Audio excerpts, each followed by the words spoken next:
Барлықтарыңызға сәлем. Сіздермен бірге әдеттегідей қысқа нұсқа каналы. Бүгін мен сіздерге 2014 жылы жарық көрген «Медленная видео» атты фильмді айтып беретін боламын. Фильм бейнебақылау орталығында басталады. Ол жерде екі әйел өздерінің жаңадан келген әріптесінің біртүрлі екенін айтып отырады. Өйткені ол бөлменің ішінде күннен қорғайтын очки тағып жүреді. Осы сәтте камераға ұрлық жасап қашып бара жатқан екі адам түсіп қалады. Барлығы полицияға хабар беріп, олардың үстінен бақылап отырады. Бір сәтте олар ұрыларды көзден қашырады. Олар ұрыларды іздей бастайды, бірақ таппайды. Олардың үміті үзілген сәтте жаңадан келген қызметкер ұрылардың тығылып отырған видеосын көрсетеді. Осы қызметкердің арқасында полиция тез арада ұрыларды қолға түсіреді. Бұл қызметкердің аты Ю Чан-бу болатын. Ода өте сирек кездесетін ауру түрі болады. Ол барлық нәрсені ең төменгі жылдамдықта көре алады. Өзінің қабілетінің арқасында ол ең қатты жылдамдықпен қашып бара жатқан ұрыларды да бақылай алады. Чан-бу 5-ші сыныпта оқып жүрген кезде өзінің балалық шағындағы досы Бон Сумимен бірге жарысқа қатысады. Міне дәл осы сәтте ол өзінің қабілетін байқай бастайды. Осыдан кейін ата-анасы оны доктор Сокқа алып барады. Доктор Сок Чан-буда өте сирек кездесетін көз ауруын анықтайды. Ол жан-жағында болып жатқан жағдайлардың барлығын ең төменгі жылдамдықта көре алады. Мұны дәлелдеу үшін доктор оған қолындағы допты қатты жылдамдықпен лақтырып жібереді. Чан-бу ешқандай қиналмай допты қолмен ұстап алады. Дәрігер оған ыңғайлы болу үшін көзіне үнемі күннен қорғайтын көзілдірік тағып жүруді кеңес береді. Чан-буға диагноз қойылғаннан кейін оның әкесі шетелге жұмыс жасап баласының операциясына ақша табу үшін кетеді. Ол үйінде кішкентай қарындасы және анасымен бірге қалады. Мектепте оны үнемі көзілдірік тағып жүретіні үшін мазақ қылатын. Оның жалғыз ғана досы Бун Суми болатын. Бірақ бір күні Бун Сумиді онымен достасқаны үшін достары қатты мазақ қылып қорлайды. Осыдан кейін Бун Суми көшіп кетеді. Олар осыдан кейін бір-бірін қайтып көрмейді. Осыдан кейін Чан-будың ешқандай досы болмайды. Ол өзінің көру қабілетін жоғалтқысы келеді. Сол үшін үнемі теледидар қарап отырады. Бірақ оның көру қабілеті нашарламайды. Бірақ дорамалардың арқасында ол көп нәрсені үйреніп алады.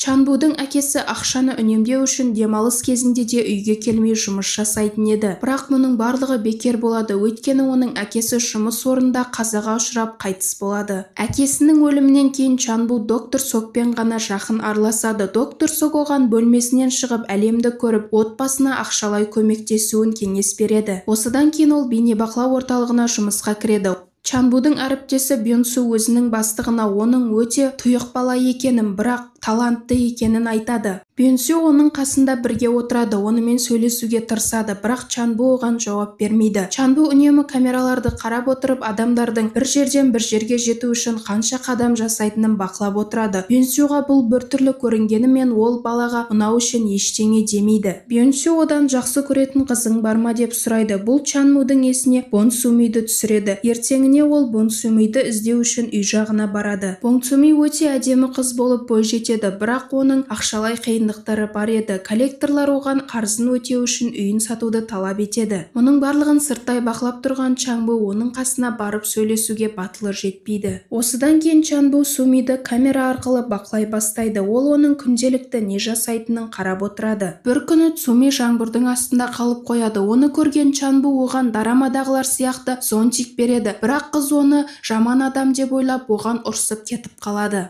Осыдан кейін олар доктор Сокқа келіп, Чан-будың қызға ұнау үшін не жасау керек екенін сұрайды. Доктор Сок оған қызға гүл бер деп кеңес береді. Ертеңіне таңда Суми музыкалық тыңдалымға кешігіп бара жатады. Кешіккен себепті ол жолдың ортасында тұра қалып, телефон арқылы ән айта бастайды. Айналадағы барлық адам қатып қалып, оның әнін тыңдап тұрады. Ән айтып болған соң Чан-бу оған гүлді ұзатады, бірақ қызға бұл ұнамай, ол одан көрі бір рамион сыйламайсың ба дейді. Осыдан кейін Чан-бу оның арқасынан атымен айғайлап, өзін таныстырып, оның балалық кезіндегі досы екенін айтады. Бірақ қыз өзінің аты Бон Суми емес, О Суми екенін айтып кетіп қалады. Осыдан кейін Чан-бу оның осы уақытқа дейін басқа қызды бақылап жүріп, оған ғашық болып қалғанын түсінеді. Сол күні кешкісін олар екеуі кездесіп қалады. Қыз оған заттарын үйіне дейін алып баруын сұрайды. Жолда қыз одан әлгі қызды неге іздеп жүргеніне қызығады. Чан-бу болса, ол маған кішкентай кезінен қатты ұнайтын еді деп жауап береді. Ертеңіне таңда Чан-бу Чанбу жұмыста қызды бақылап отырған сәтте оған бір телефон қоңырауы келеді. Телефонмен сөйлесіп болған соң қыз көшенің ортасында билей бастайды. Қызға музыкалық театрға түскендігі туралы хабар келген болатын. Кешкісін қыз өзінің жетістігін тойлау үшін жергілікті барға барады. Ол сыртынан жігіттің бақылап тұрғанын көріп, оны өзімен бірге көңіл көтеруге шақырады. Олар бір-біріне өздерінің өнерлерін көрсете бастайды. Осы кезде барлық адам Чанбудың ұшып бара жатқан қасықты қалай оңай ұстап алатынына қатты таңғалады.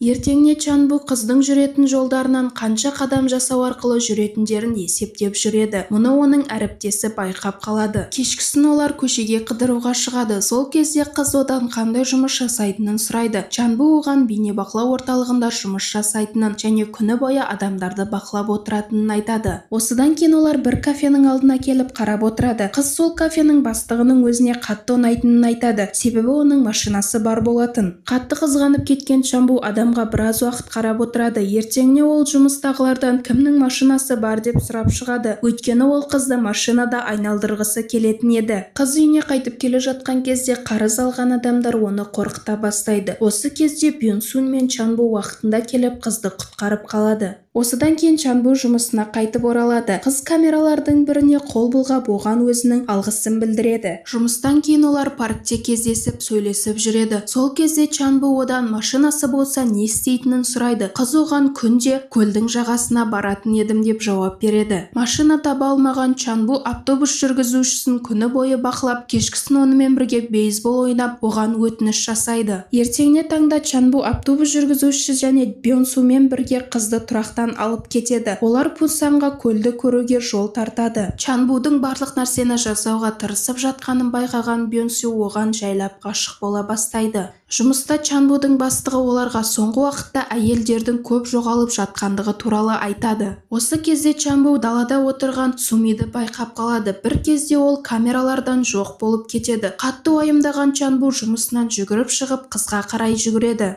Чанбу әлгі жерге келген кезде қыз ар жақтан жүгіріп шығады. Сөйтсе қыз әдейі баланың келетін келмейтінін тексергісі келген екен. Осыдан кейін қыз оның көзілдірігін шешіп, олар алғаш рет бір-біріне жақындай түседі. Осыдан кейін олар Сумидің үйіне келеді. Үйге келгенде оларды коллекторлар күтіп отырған еді. Олар қыздың барлық заттарын шашып тастайды. Чанбу оған көмектеспек болған кезде көзі қарайып кетіп құлап қалады. Әлгілер кеткен соң олар отырып әңгімелеседі. Қыз оған Чанбудың кішкентай кезінде салған суреттерін көрсетеді. Қыз өзінің басқа қызбын деп өтірік айтқанын, себебі оның өткен шағымен ештеңе байланыстырғанын қаламағанын айтып береді. Чанбу мұның барлығын үнсіз тыңдап отырады. Ертеңіне Чанбу доктор соққа барып тексеріледі. Доктор оған оның көзінің мүлде көрмей қалу мүмкін екенін айтады. Чанбу өзінің бір күні көру қабілетін жоғалтатынын білетін еді. Сол себепті ол қайда барса да қанша қадам жасағанын санап жүретін болатын. Чанбу көзін тексеріп жүргенде Сунми өзінің қарызын қалай төлеу туралы уайымдап жүретін еді. Ол өзінің үйін сатып коллекторларға қарызын төлейді, бірақ енді оның тұратын жері жоқ болатын. Чанбу оны үнемі камера арқылы бақылап отырады. Бір кезде оның әріптесі әйелдерді ұрлайтын ұрының машинасын анықтайды. Бұл туралы олар полицияға хабар беріп іздей бастайды. Дәл осы сәтте Чанбу Сумиді көзден жоғалтып алады. Қатты қорқып кеткен Чанбу оған көмекке жүгіреді, бірақ жолда ол өзінің көру қабілетін толықтай жоғалтып, оны машина қағып кете жаздайды. Мұны камера арқылы көріп отырған Бюнсу оған көмекке барады. Ал басқа жақта Сумидің алдынан біртүрлі бір адам шығып, оны қорқытып алып кетіп бара жатады. Әлгі адам оны машинаға салайын деп жатқанда Чанбу үлгеріп қалады. Әлгі адам қорқып кетіп қашып кетеді, бірақ Чанбуды машина қағып кете жаздайды. Осыдан кейін қызды түсініктеме алу үшін полиция қызметкерлері алып кетеді. Чанбу көшеде жалғыз өзі қалады. Оның қасына досы Бюнсу келеді. Чанбу оған көру қабілетін толық жоғалтқандығын айтып қатты жылайды.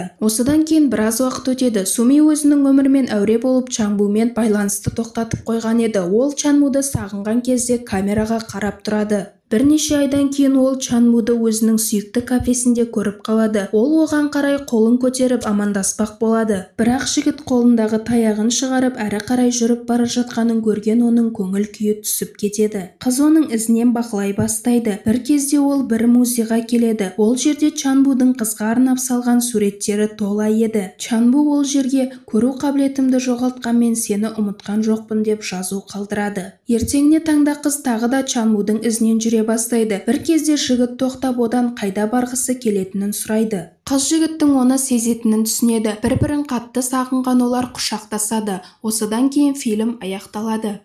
Достар, фильм ұнаған болса, төмендегі комментарийда оны 1-ден 10-ға дейін бағалап кетіңіздер. Және де егер сіздердің осындай қабілеттеріңіз болса, не жасар едіңіздер, оны да жазып кетіңіздер. Ал видео ұнаған болса, осындай видеолар көп шығу үшін бізге қолдау білдіріп, каналға тіркеліп, лайк басып кетуді ұмытпаңыздар. Ендеше бізде бүгінге осымен тәмам. Келесі видеоларда кездескенше қоштасамыз. Сау болыңыздар.